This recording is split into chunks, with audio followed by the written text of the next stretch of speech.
a Bibi Fahodie. My name is Busara, and you're tuned in to Warrior Talks. If you educate a man, you educate an individual. But if you educate a woman, you educate a nation.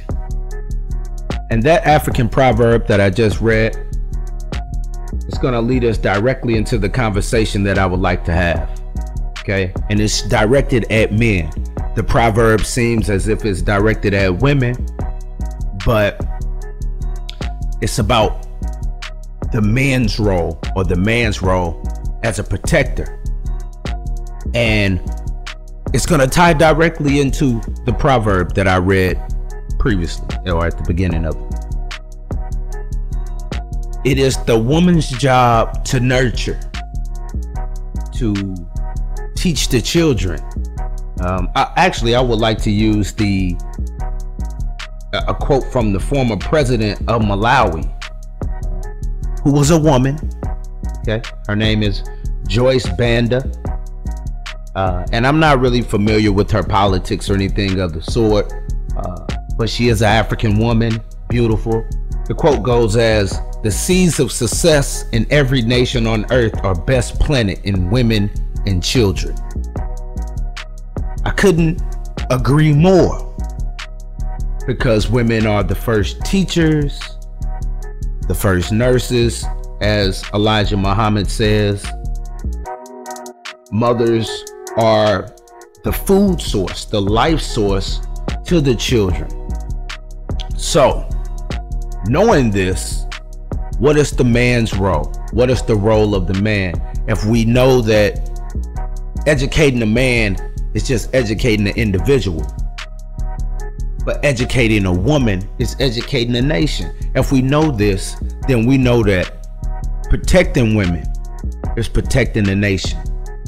Promoting intelligence amongst women is nation building work. So we must realize that not encouraging intelligence amongst women is treasonous to nation building.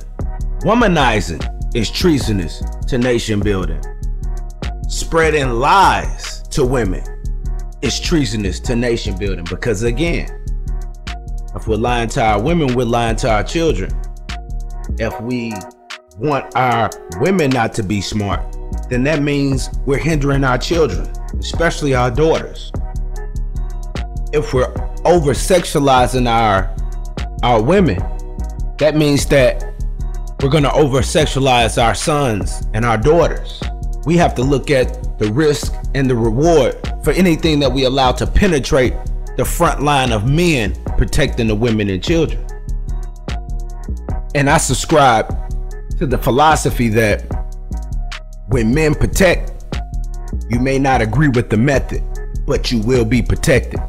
And that is what we must posture ourselves into being, are unapologetic black men who do what is necessary before it's too late. So we're proactive, okay? Right now we're in a position where we have to react. We're reacting to 400 years plus of European domination. Then we also have the Arab domination involved. So we're reacting to that right now, but we're reaching back for Sankofa so we can get to a point of leadership, a proactive black male vanguardship that protects the community from varmints, snakes, deceivers, and manipulators, aliens to our way. We protect our people from that. You might not like the method, but you will be protected. And that's how men must protect. Just like a mother's instinct, a motherly nature. You may love mama, but sometimes you might not like what mother says or what mother thinks or what mother is doing. However, mother knows best. Father must know best as well. We must know how to protect our community. We must know how to protect our women. We must know how to protect our subconscious, which is being attacked by men from other ethnic groups. But right now we're putting money over everything. We're individualistic, we're materialistic. We are exactly what the enemy needs to get into the subconscious mind of our women and children. That is the main reason why men went to war, was to protect the women and children. If we allow anybody and everybody to have access to our children, whether it's whites, heterosexual or homosexual couples, the media, the so-called entertainment, Disney, if we allow them to get to our children first, then the war is lost. Okay, we have to look at this as men, as protectors, and you got to go through us versus being the white man's bottom hoe, as referred to by the late beloved ancestor, Brother Amos Wilson. We do their dirty work. This isn't a secret. It's all over the place. I mean, we kill more than the Klan. We subjugate our women. We belittle them in the music. And then on the flip side, we have this culture that is super influencing, whether it's negative or positive. It influences. So the influence is positive. I look at that as an energy that we have. But we influence people to be whiter than white, so to speak, to get more Gucci than Gucci. It was a point in time to where if I said someone had tattoos all over their face, you would assume it was a non-black person, or you wouldn't think it was a black woman. Now you have black men with tattoos all over their faces, bodies, influencing black women, and influenced black women to get tattoos all over their face and bodies. Show me pictures of heavily tattooed women prior to the era of when rap music began being pure debauchery. As black men who are looking to atone, who are looking for Sankofa, who are in pursuit of a BB Fahodier, we must recognize our power. It is not the time to remain comfortable in the devil's house. It is not the time to protect our cowardice or to defend our defenselessness or to act helpless. Whether we like it or not, as men, we are the driving force. Men drive everything. We're either driving it up the mountain or off the cliff. Whether it's the hip-hop industry, it's ran by men on both sides. It's controlled by white men. The creativity is dominated by black men. So men are influencing that. If women are fans of that music, they are influenced by what men are controlling. The silk industry is controlled by men. The textile industry is controlled by men. You may have a lot of women working in those factories, those sweatshops in China, but those are men who have them in there. Like I said, it's gonna be men taking it up the mountain or running it off a cliff in this society.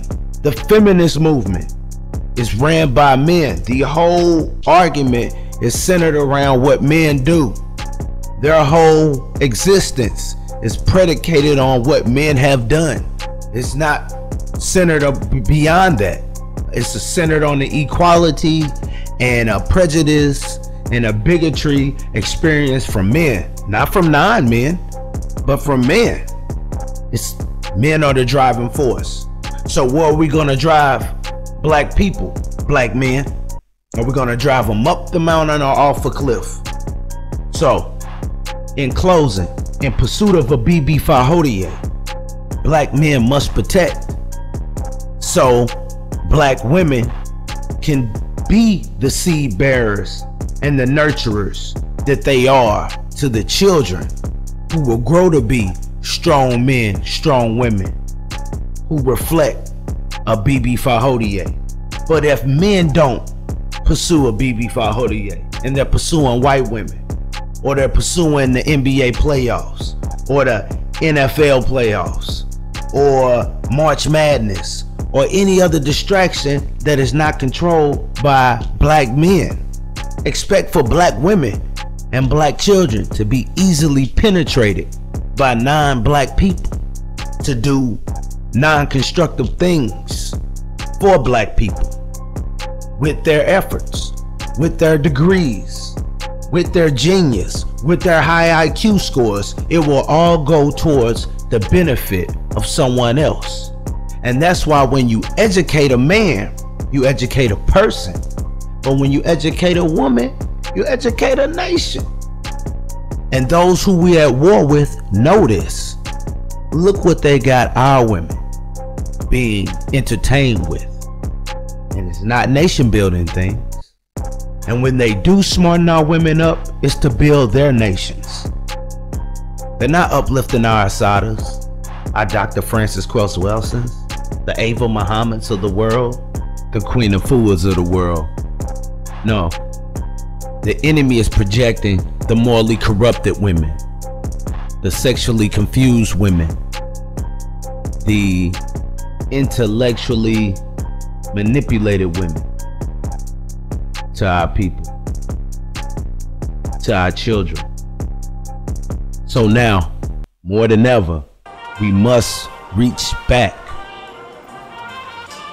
We must Sankofa.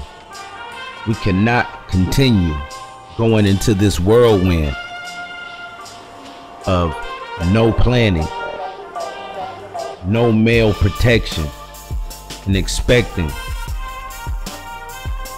everything to be all right. Until the next time, I'm Busara, a BB Fahodie family.